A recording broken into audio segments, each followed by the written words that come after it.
সতর কতটুকু? আমাদের অনেক মা বোন এটা জানে না। নারীদের সতর সলাতরত অবস্থায় কতটুকু এটা আমরা অনেকে জানি না। এটা জানা আমাদের জন্য ফরজ।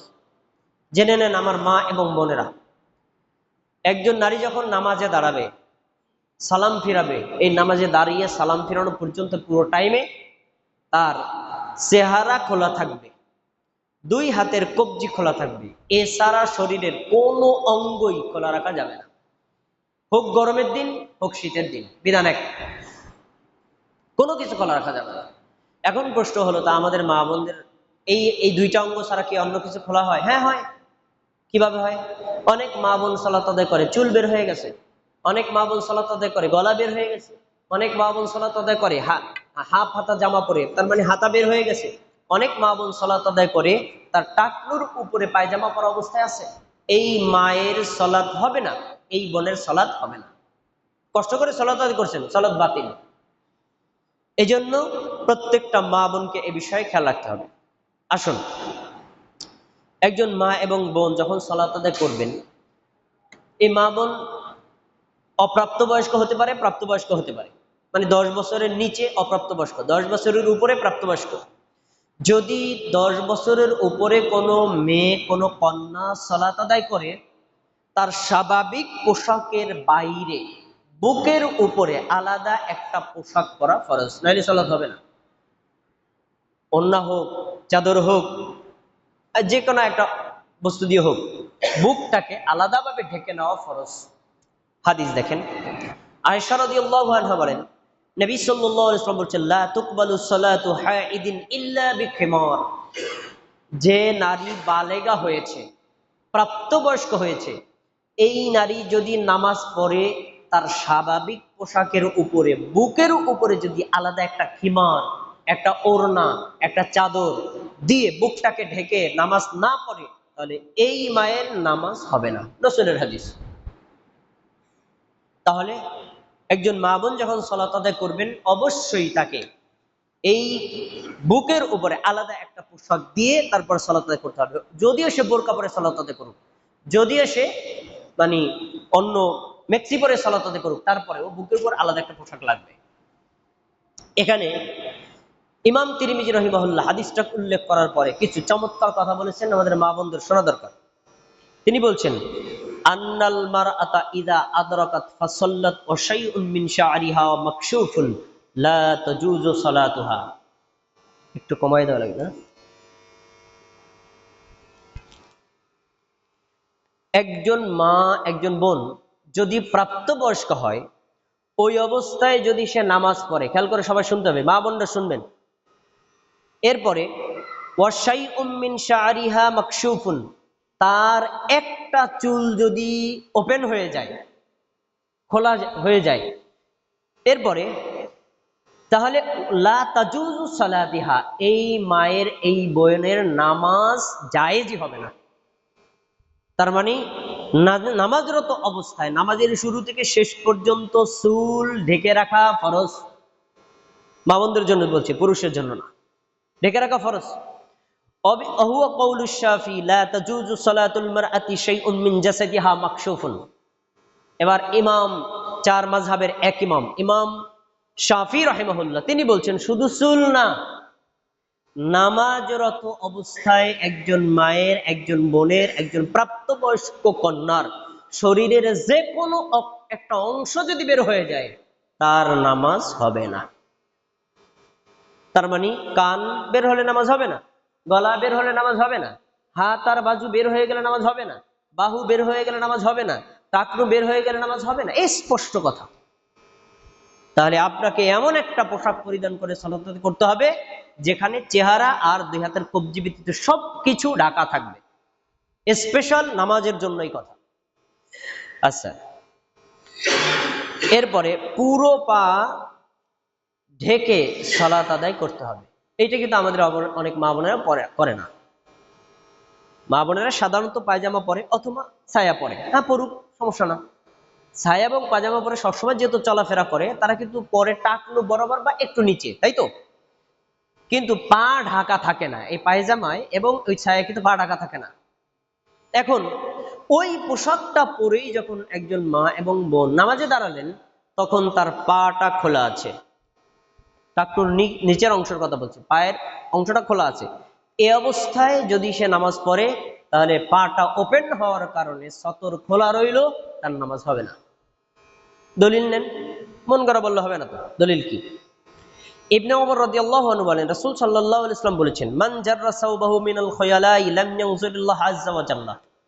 কোন পুরুষ যদি টাকনুর নিচে পোশাক ঝুলিয়ে দেয়, কিয়ামতের দিন আল্লাহ তাআলা তার দিকে ফিরে তাকাবে না। এই প্রসঙ্গটা কার? পুরুষের। তখন একজন মহিলা বলছে, ফাকালাত উম্মে সালামা, ইয়া রাসূলুল্লাহ, রাসূলের স্ত্রী উম্মে সালামা বলছেন, আল্লাহ রাসূল, ফাকাইফা তাসনাউন নিসাউ বিদুয়ুলিহিন্না। পুরুষ টাকলু খোলা রেখে নামাজ পড়বে বা টাকলু খোলা রেখে পোশাক পরবে, এটা বুঝলাম। নারীদের বিধান কি বলেন দি? নারীরা কি করবে? তখন কলা তুরখিনাহু শিবরান, নারীরা টাকলু থেকে 1 বিঘাত নিচে পোশাক পরবে। খেয়াল করে শোনেন, এই যে টাকলু, এই যে টাকলু থেকে 1 বিঘাত এতটুকু লম্বা পোশাক হবে, তার মানে পা ঢেকে গেছে। আচ্ছা, এখন ওই মহিলা বলছেন, মানে রাসূলের স্ত্রী, তিনি বলছেন, ইয়া রাসূলুল্লাহ, ইদান তানকাশিফা আকদামুহুন্না। 1 বিঘাত যদি টাকলুর নিচে দেয়, দাঁড়িয়ে থাকলে পা ঢাকা থাকবে, কিন্তু যদি হাঁটা চলা করে তত পা বের হয়ে যাবে। এই বিধান কি? তখন রাসূল সাল্লাল্লাহু আলাইহি ওয়াসাল্লাম, তুরকিনাহু যিরাআন, যদি সে বাইরে রাস্তায় বের হয়, হাঁটা চলা করে, তাহলে সে এই টাকলু থেকে 1 হাত লম্বা ঝুলায় পোশাক পরবে। 1 হাত লম্বা ঝুলায় পোশাক পরবে, তার মানে সে পা রাস্তায় বের হলেও অন্য পরপুরুষকে দেখাতে পারবে না। এটা একটা ফরজ বিধান, পা ঢেকে রাখা ফরজ। আচ্ছা, এরপরে আপনাদের প্রশ্ন আছে, আমি প্রশ্ন করে তারপর উত্তর দিয়ে দেবানি। আচ্ছা, এখন প্রশ্ন হলো, যদি একজন নারী এই যে মানে টাকনুর নিচে 1 হাত বা 1 বিঘাত পোশাক পরে মসজিদে নামাজ পড়তে আসে, তো মসজিদের রাস্তায় তো আসার সময় গোবর থাকতে পারে, ময়লা থাকতে পারে, পেশাব থাকতে পারে, পায়খানা থাকতে পারে, তখন সে মসজিদে আসলে পোশাক তো আবার পাল্টাইতে পারবে না, ও পোশাকে নামাজ পড়বে কেমনে? তা তো পোশাক নামা হয়ে গেছে। অথবা মসজিদে না আসুক, বাজারে গেছে, যাওয়ার সময় রাস্তায় এরকম ঝুলাই ঝুলাই চলে গেছে, তখন তার তো পোশাক নামা হয়ে গেছে, নামাজ পড়বে কিভাবে? উত্তর আছে হাদিসে। রাসূল সাল্লাল্লাহু আলাইহি সাল্লাম তিনি বলেছেন, তিনি কি বলেছেন শোনো, একজন নারী যখন টাকনুর নিচে 1 বিঘাত বা 1 হাত ঝুলাইয়া পোশাক পরবে তা পা ঢাকার জন্য, তখন রাস্তায় চলার সময় যখন তার পোশাকে কোনো নাপাকি লাগবে, পুরো রাস্তায় নাপাক না, একটা জায়গায় নাপাক, এরপরে সে আবার যখন হাঁটবে পাক মাটি দিয়ে, ধুলা মাটি দিয়ে, ওই ধুলা মাটি তার নাপাকিকে পাক করে দিবে। তার মানে ওই পোশাকে আবার সালাত সে করতে পারবে। এত কিছুর পরেও আল্লাহ রাসূল কিন্তু বলছেন না, যেহেতু রাস্তায় ময়লা থাকতে পারে, তা ঠিক আছে, না টাকলু নিচে পরার দরকার নেই, এ কথা কিন্তু বলছেন না, তার মানে ঢেকে রাখতে হবে। আমরা যদি বিধানটাকে আরো সহজ করে বলি, না টাকলুর নিচে 1 হাত 1 বিঘাত পড়লে এটা চলাফেরাও সমস্যা, তাহলে সহজ করেন, আপনি আপনার স্ত্রীকে, আপনার কন্যাকে, আপনার মাকে, আপনার বোনকে, তাকে বলেন যে পাতলা পা মোজা পাওয়া যায় সেটা পরেন। তখন যদি টাকলুর নিচে পোশাক না যায়, টাকলুর উপরেও থাকে, তাহলে তার চলাতেও সমস্যা নাই, আর বাইরে চলাফেরাও কোনো সমস্যা। উত্তর, মূল কথা হলো পাটাকে ঢেকে রাখা। আচ্ছা, এরপরে আসুন, আতর বা সুগন্ধি দিয়ে মসজিদে যাওয়া যাবে না। মা বোনদের কথা বলছি, কিন্তু আতর বা সুগন্ধি, পারফিউম, এগুলো দিয়ে মসজিদে যাওয়া যাবে না। আচ্ছা, প্রশ্ন হলো, মসজিদে যদি না যায়, বিয়ের অনুষ্ঠানে যাওয়া যাবে? বাজারে যাওয়া যাবে? এই হুকুম কিন্তু মসজিদের জন্য না, সব জায়গার জন্য। একজন মা, একজন বোন, একজন প্রাপ্তবয়স্ক নারী ঘর থেকে বের হলে কোনোভাবেই এমন কোন প্রসাধনী ব্যবহার করতে পারবে না যাতে তার শরীর থেকে ঘ্রাণ বের হয়। হারাম, কঠিনভাবে নিষেধ। হাদিস দেখেন, এমন শব্দ ব্যবহার করছেন, এই শব্দে আপনি অবাক হয়ে যাবেন, এই শব্দ এখানে ব্যবহার করা লাগে, কিন্তু নবী তো ব্যবহার করছেন।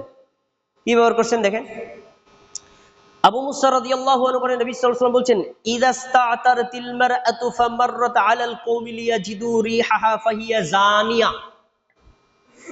কোন নারী যদি নিজের ঘর থেকে বের হয়, এমন পোশাক পরে যেই পোশাকে লাগানো আছে পারফিউম, আতর অথবা সুগন্ধি, এরপরে ঘর থেকে বের হওয়ার পরে এই মায়ের এই বোনের শরীর থেকে যদি কোনো পুরুষের নাকে সেই গন্ধটা যায়, তাহলে ওই নারী বেশ্যা নারী, ওই নারী বেশ্যা নারী। কত বড় কঠিন কথা, কত বড় কঠিন কথা। জানিয়া, লোকটা বেশ্যা নারী, আল্লাহ রাসূলের শব্দ, মানে কি বলবেন? এখন প্রশ্ন হলো, এত কঠোর কথা কেন? এত কঠোর কথা কেন? আপনি আমার নিজের জীবনের দিকে তাকান, তাহলে বুঝতে পারবেন। বাস্তবতার দিকে লক্ষ্য করেন। আপনি রাস্তায় বসে আছেন বা কোনো একটা কাজ করতেছেন, পাশে একটা মেয়ে যদি যাচ্ছে, যদি ওইরকম একটা ঘ্রাণ শরীর দিয়ে যায়, তারপর একটা ঘ্রাণ আসে, দেখবেন আপনার যত কাজ থাকুক, একটু এক নজর হলে তার দিকে তাকাই যাবে, কে যায় দেখি তো। এটাই তো হারাম। পরপুরুষকে নিজের দিকে আকৃষ্ট করার মতো যে কোনো ওয়ে ব্যবহার করা হারাম। এটা সলাতের জন্য যেমন হারাম, বাজারে গেলেও হারাম, রাস্তাঘাটে বের হলেও হারাম, যে কোনো কাজে গেলে হারাম। এখন কথা বলে, নারীরা তাহলে কি পারফিউম ব্যবহার করবে না? করবে, নিজের ঘরে স্বামীর সামনে। করবে না কেন? মাহারাম পুরুষের সামনে করবে, বাইরে করতে পারবে। আচ্ছা, এবার দেখেন আরো কঠোর হাদিস আসতেছে। আবু হুরায়রা রাদিয়াল্লাহু আনহু বলেন, লাকিয়াত ইমরাআতুন ওয়াজাদাহা মিনহা রিহাহা তাইয়্যিব ইউনফাহু ওয়ালিযাহা ইসার। আবু হুরায়রা রাদিয়াল্লাহু আনহু মসজিদে গেলেন সালাত আদায় করতে। মসজিদে যাওয়ার সময় মহিলারাও মসজিদে যেত। একজন মহিলা তার পাশ দিয়ে যাচ্ছে মসজিদের মধ্যে ঢুকতে, মানে নামাজে, মহিলা নামাজে যাচ্ছে, কিন্তু তার শরীর থেকে আসছে সুগন্ধির ঘ্রাণ।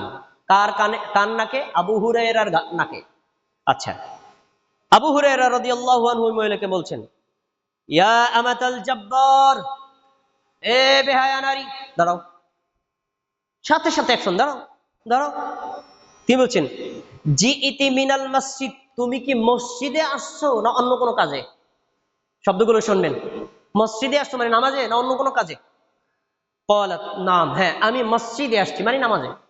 আচ্ছা, এবার তিনি বলছেন, ওয়ালাহু তাতায়্যাবাতি, তুমি কি তোমার শরীরের সুগন্ধি দিয়েছো, আতর ব্যবহার করেছো? ক্বালাত নাম, তিনি বললেন হ্যাঁ আমি আতর দিয়েছি। ক্বালা, তিনি বললেন, ইন্নী সামি'তু হিব্বি আবুল কাসিম ইয়াকুলু, আমি নিজে আমার নবীকে বলতে শুনেছি। তিনি কি বলেছেন? লা তুকবালু সালাতুল লিইমরাআতিন তাতায়্যাবত লিহাযাল মাসজিদ হাত্তা তারজিআ ফাতাগতাসিলা গুসলাহা মিনাল জানাবা। কোন নারী যদি মসজিদে আসার সময় সুগন্ধি ব্যবহার করে আসে, সেই মহিলা বাড়িতে গিয়ে মানে ফরজ গোসলের মতো গোসল করে না আসা পর্যন্ত ওই শরীরে নামাজ পড়লে তার নামাজ হবে না। শব্দগুলির ভালো করে খেয়াল করে শোনেন। তিনি যে বলতেন, যেখানে তুমি সুগন্ধ লাগাইছো ওই কাপড়টা ধুয়ে আসো, একথা বলে নেই। একদম ফরজ গোসলের মতো আমরা যেভাবে সাবান দিয়ে ডইলা পরিষ্কার করি, এরকম গোসল করতে হবে। তার মানে তোমার গা থেকে কোনো গন্ধ যেন পর পুরুষের নাকে না যায়। কত কঠোর! তাহলে এখন এইটা শুধু কি মসজিদের নামাজের জন্য না অন্য সময়ও? অল টাইম, সবসময়ের জন্য মা বোনদের এই বিধান, কঠিন বিধান। আচ্ছা, তারপরে বুকে জানি স্বামী ছাড়া পরপুরুষের সামনে সেজে যাওয়া যাবে না। এটা কিন্তু ইসলামী শরীয়তের একটা বিধান। আমরা আমাদের দেশের মা বোনরা এটা মানে না।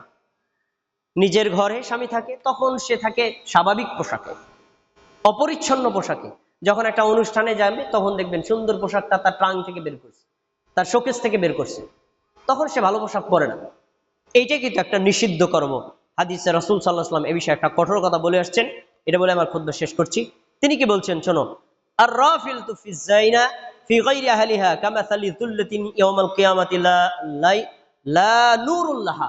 কোন নারী যদি তার স্বামীর সামনে সাজগোজ না করে পরপুরুষের সামনে সাজগোজ করে যায়, কিয়ামতের দিন এটা তার জন্য অন্ধকার হিসেবে আগমন করবে এবং কিয়ামতের দিন তার কোনো নূর থাকবে না।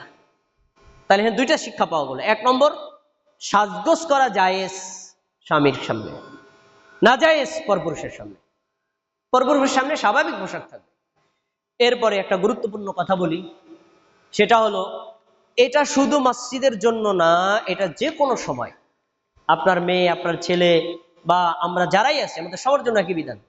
আমরা যে কোনো ক্ষেত্রে যদি যাই, নারীদের জন্য জায়গা থাকবে আলাদা, পুরুষদের জন্য আলাদা থাকবে। সেটা সে দুনিয়াবী অনুষ্ঠান হোক, ধর্মীয় অনুষ্ঠান হোক, যে কোনো কর্মস্থল হোক, নারী পুরুষ একত্রিত হয়ে যাওয়া, একাকার হয়ে যাওয়া, এটা ইসলামী শরিয়তে কঠিনভাবে নিষেধ। এ বিষয়ে রাসূল সাল্লাল্লাহু আলাইহি ওয়াসাল্লাম কঠিনভাবে নিষেধ করেছেন। দেখেন তিনি কি বলছেন, শোনো।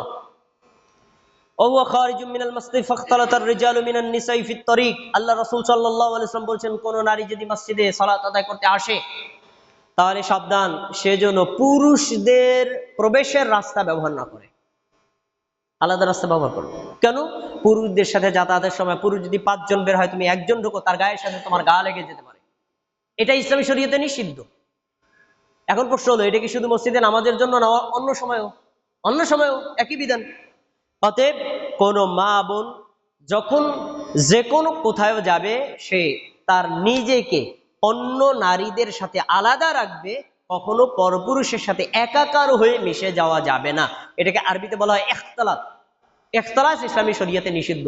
একই সাথে একজন নারী পুরুষ একটা অটোতে বসেছে, একই মোটরসাইকেলে বসেছে, একটা বাসের 2 পাশে সিটে বসেছে, অথবা ধরেন একদম পাশে পাশে গায়ের সাথে গা মিলে গেছে, অথবা তারা এমন একটা অনুষ্ঠানে বসেছে, নারী পুরুষ একসাথে সব জায়গায় একাকার, এই ধরনের কোনো অনুষ্ঠান নারীদের যোগদান করা সম্পূর্ণ হারাম, নিষিদ্ধ। তাই আমাদের এই বিধানটা মনে রাখতে হবে, সেটা নামাজের মধ্যে হোক অথবা বাইরে। আল্লাহ তাবারাকা ওয়া তাআলা আজকের এই খুতবার মধ্যে নামাজের মধ্যে একজন নারীর কতটুকু সতর, পুরুষের মধ্যে যতটুকু সতরের কথা আমরা বলেছি হাদিসের আলোকে, দলিলের আলোকে, আমরা সকলেই এগুলো মেনে আমল করার চেষ্টা করব, এবং আমাদের মা বোন যারা খুতবায় আসে নাই, তাদেরকেও সতর্ক করে দেওয়ার চেষ্টা করব, যাতে তাদের সালাতটা হয়। যদি আপনার মা এবং বোন যদি